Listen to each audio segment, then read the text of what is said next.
다 함께 기도하심으로 3월 17일 화요일 매일 예배 시작하겠습니다. 기도합니다. 주님 감사합니다. 오늘도 하나님께서 귀한 예배 자리 우리에게 허락해 주시고 이 시간 우리가 예배를 통하여서 하나님께 모든 영광 올려드리기 원합니다. 주님은 사랑한다고 말하지만 우리가 살다 보면 정말 쉽게 무너지고 지치고 흔들리는 우리의 모습을 주님께서 아십니다. 주님 우리를 긍휼히 여겨주시고 성령 하나님께서 이 시간 말씀을 통하여서 우리의 마음을 다시금 만져주시고 주님과의 첫사랑이 회복되게 허락하여 주시옵소서. 말씀을 들을 때 우리의 생각이 아니고 하나님의 뜻이 나타나게 하시고 우리의 삶의 우선순위가 주님께로 돌아오게 허락하여 주시옵소서.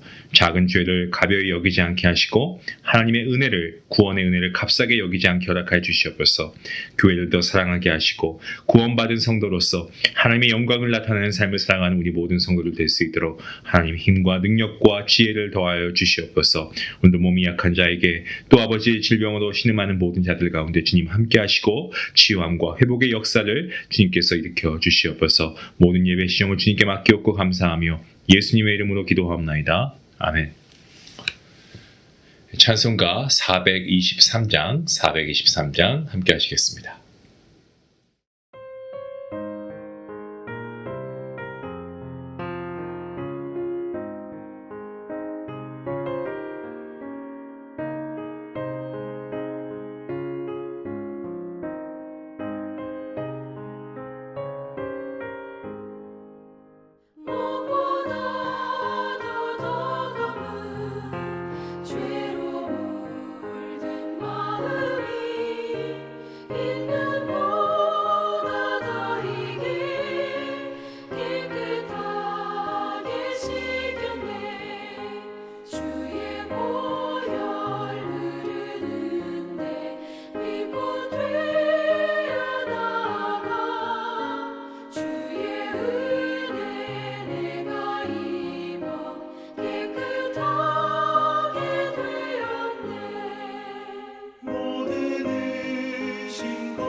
세상 무기 영화와 즐겨하던 모든 것 주를 믿는 내게는 불도만도 못하다. 주의 보혈 흐르는데 믿고 뛰어나가.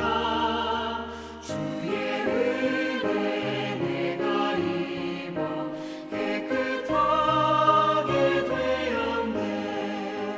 나의 모든 몸에는 저 천국의 사역에 나의 평생 자랑은 주의 십자가로다. 주의 보혈 흐르는데 믿고 뛰어나가. 주의 은혜 내가 입어 깨끗하게 되었네.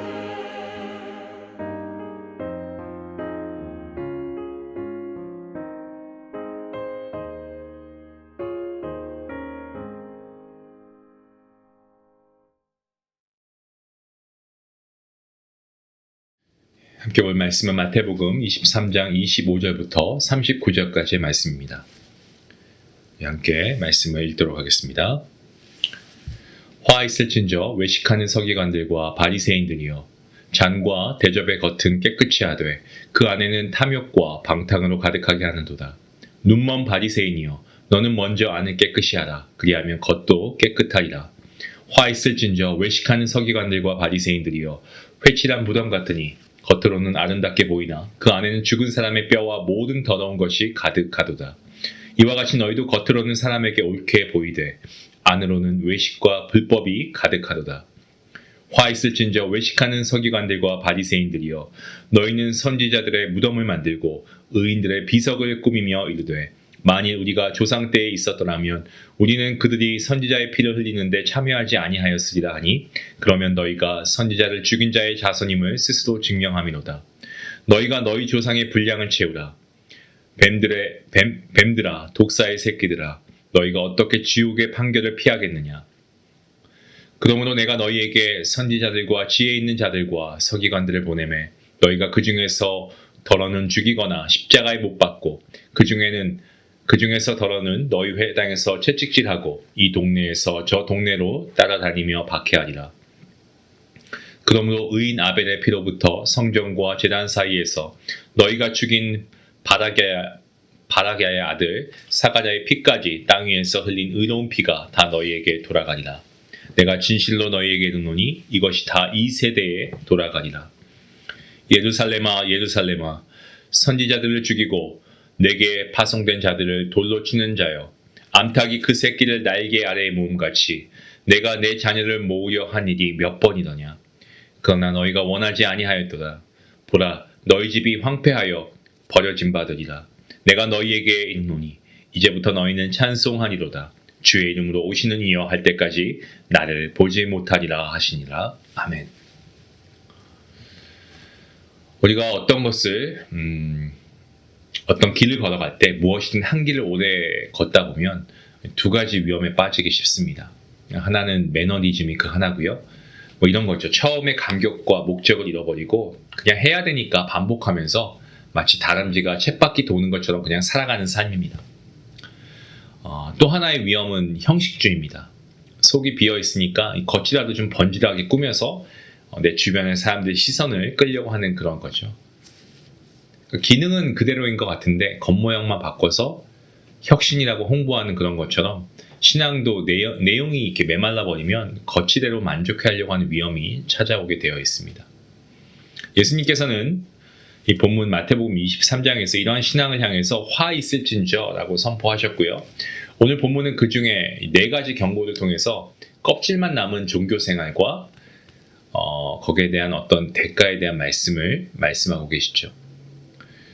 먼저 예수님께서는 외식하는 서기관들과 바리새인들을 책망하고 계십니다. 그들은 이 박하와 회향과 근체 같은 작은 향신료의 11조까지도 꼼꼼하게 드렸습니다.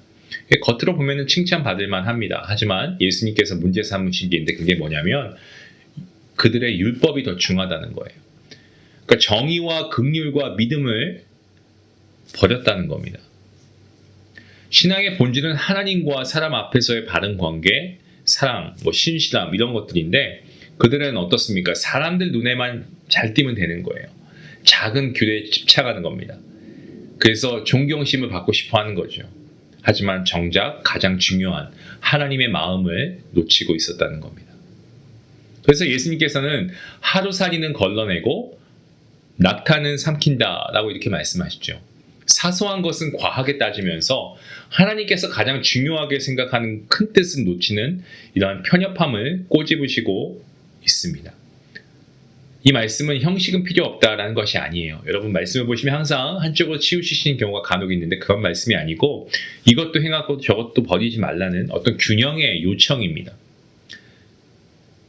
내용이 형식을 살리고 형식이 내용을 담을 때 신앙이 건강해진다라는 말씀입니다. 이어서 예수님께서는 겉과 속이 다른 위선을 더 강하게 폭로하고 계십니다.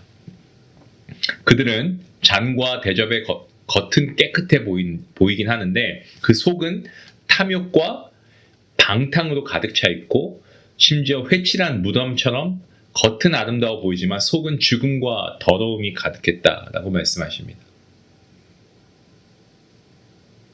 그 당시에 명절을 앞두고 사람들이 무덤에 다 부정해지지 않게 하기 위해서 무덤을 석회로 표시하곤 했었습니다. 예수님께서는 그 익숙한 풍경으로 바리새인의 실체를 드러내고 계십니다. 문제는 결국 사람에게 보이려고 하는 신앙이라는 거죠. 하나님께 영광을 구하지 않고 사람에게 칭찬받으려고 하는 것을 구할 때 신앙은요, 아주 빠르게 외식적으로 변질됩니다. 겉은 번지러합니다. 하지만 가까이 하면 오히려 다른 사람까지 상처 입히고 부정하게 만드는 그야말로 회칠한 무덤이 될 수 있다라는 말씀이죠.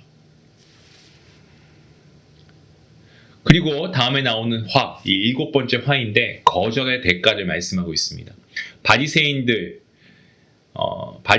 이 선지자들의 무덤과 의인의 비석을 꾸미면서 우리가 조상 때 있었더라면 선지자의 피 흘리는 일에 참여하지 않았을 것이라고 말합니다. 하지만 주님께서는 그 말이 오히려 그들의 교만과 영적인 무지함을 나타낸다라고 말씀하십니다.